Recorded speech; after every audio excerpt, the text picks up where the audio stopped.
खुलुमबाय स्टुडियाव दं आं उदांस्रि मोसाहारि गरेस्वर साइन्स एकाडेमिनि गेदेर जाफुंसारनाय सा 33 फरायसाफोरा JEE मेन आनजादखौ उथ्रिसारनो हादों।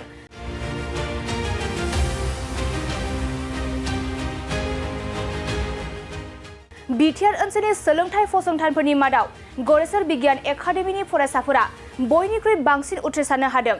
तामुलपुर जिल्लानि गंसे मुंदांखा गावारि खोन्दोनि सोलोंथायारि फसंथान गरेस्वर बिगियान एकाडेमिनि गोबां फरायसाफोरा हायुंआरि थाखोआव बायदि बादायलु आनजादफोराव उथ्रिसारना फरायसालिखौ मुंदांखा खालामनो हादों। बे बोसोरावबो गरेस्वर बिगियान एकाडेमि फसंथाननि गोबां फरायसाफोरा JEE गाहाय आनजादाव गोबां फारागथिजों उथ्रिसारनो हादों। दिनै बे फसंथानाव खुंनाय मोनसे खौरां मेलाव गरेस्वर साइन्स एकाडेमिनि मासिगिरि समल बर'आ बुङो दि बे बोसोराव फसंथाननि सा 33 फरायसाफोरा JEE मेन आनजादखौ जाफुंसारै उथ्रिसारनो हादों। बिथांमोना मिजिंथिदों दि JEE गाहाय आनजादाव उथ्रिखांनायनि उनाव बिसोरो फैगौ आनजादाव उथ्रिनानै IITआव मुं थिसननानै फरायसालिखौ मुंदांखा खालामनो हागोन होनना प्रिन्सिपाल समल बर'आ बुंबावो दि थांनाय बोसोराव गरेस्वर साइन्स एकाडेमिनिफ्राय 2 फरायसाया मेडिकेल कलेजाव, 14 फरायसाया इन्जिनियारिं कलेजाव आरो 1 फरायसाया आगरतलानि NITआव मुं थिसननो हादों होनना खौरांगिरिनि गेजेरजों फोरमायो। नोंथांमोन बयखौबो जोंनि गरेस्वर साइन्स एकाडेमिनि जानानै बरायनाय थाबाय। दा बे बाराव गरेस्वर साइन्स एकाडेमिनिफ्राय सा 33 फरायसुला फरायसुलिफोरा JEE मेन्सखौ क्लियार जानानै एडभान्सनि थाखाय एलिजिबल जादों। तो बेजों लोगोसे मोनफ्रोम इयारावनो जोङो 2018 निफ्राय गरेस्वर साइन्स एकाडेमिखौ एस्टाब्लिश खालामनाय बोसोरनिफ्रायनो दिनैसिम जोंनि रिजाल्टआ 100%, सासेबो फेल गैया। बेजों लोगोसे मोनफ्रोम बोसोरावनो जोंनि गरेस्वर साइन्स एकाडेमिनिफ्राय NIT स्टेटनि इन्जिनियारिं बेजों लोगोसे 2023 मायथाइयाव जोंनि गरेस्वर साइन्स एकाडेमिनिफ्राय 2 फरायसाया मेडिकेलावबो एडमिसन मोननो हादों। बेबायदियैनो बे बोसोरावबो सा 33 फरायसुला बा फरायसुलिया JEE मेन्सआव उथ्रिसार जानो हादों। जों आसा खालामदों बे बाराव जोंनिफ्राय IITआव मोननो हागोन होननानै। आरो बेजों लोगोसे फैबाय थानाय 5 तारिखआव निटनि एग्जामा दं, बेयावबो मोजां जागोन बेखौ मिजिंथिदों।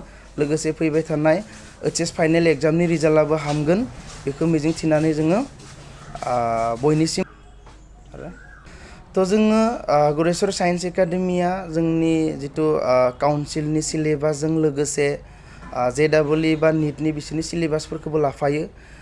बेजों लोगोसे जोंनि काउन्सिलनि एग्जामजों लोगोसे क्लास टेस्टफोरजों लोगोसे जोङो JEE बा निटनि एग्जामनि थाखाय MCQ टेस्टफोर माबायदि लिरनांगौ माबायदि जायो बेफोरजों लोगोसे जोङो एग्जाम लालांबाय थायो सम सम।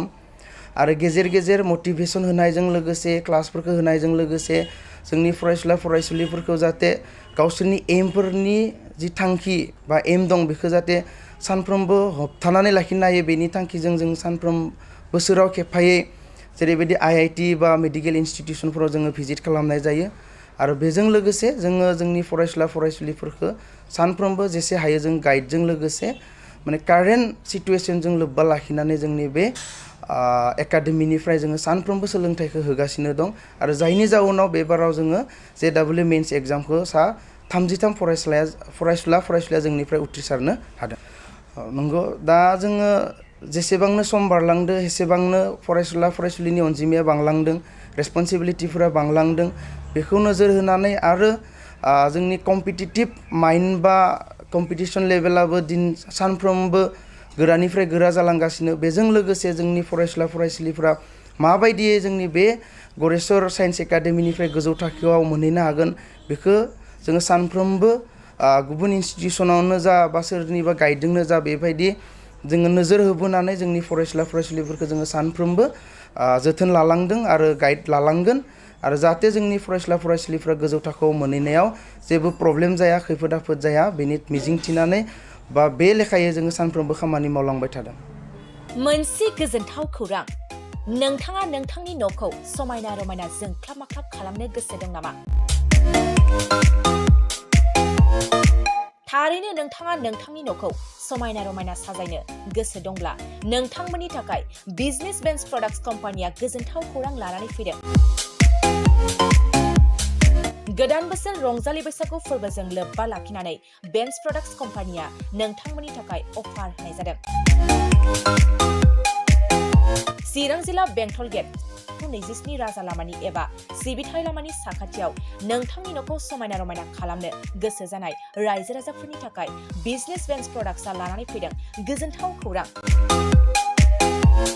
पलिग्रेनाइट, WPC एबा PVC, wooden flooring, wallpaper, steel roofing, soffit ceiling बायदि गाबनि न' साजायग्रा खम बेसेनावनो नोंथांमोना बायनानै लांफैनो हागोन।